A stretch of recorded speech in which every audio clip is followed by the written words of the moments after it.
Rita, 30 anni.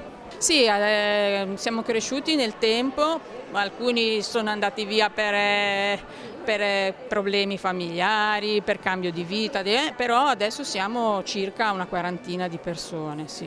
Io ho voluto fortemente che il coro diventasse, prima che un coro, un gruppo di amici.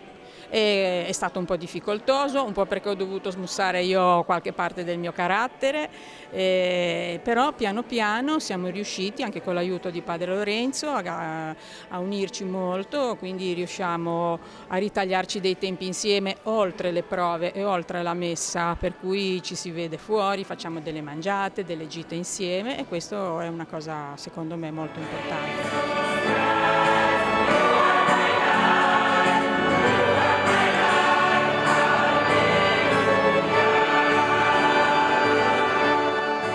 Siamo ritornati alle radici e anche ogni tanto è giusto anche ricordarsi, come diceva Padre Lorenzo.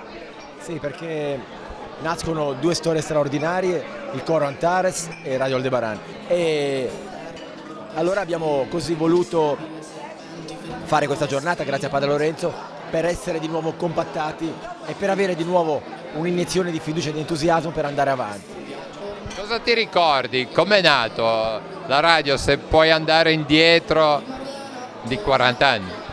Sì, l'idea nasce nel 78, grazie a Padre Lorenzo che ci chiede appunto cosa vogliamo fare e lui era appena arrivato e noi chiedemmo di fare la radio perché in quel momento le radio stavano nascendo e io avevo una gran voglia di scoprire questo mondo. Insieme a me Gigi, Vito, Lella, Luca Mantovani, Marco Garibaldi.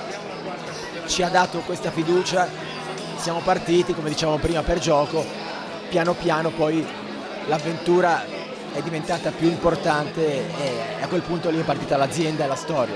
Bello che qualcuno poi ha iniziato qua e ha avuto una strada lavorativa anche.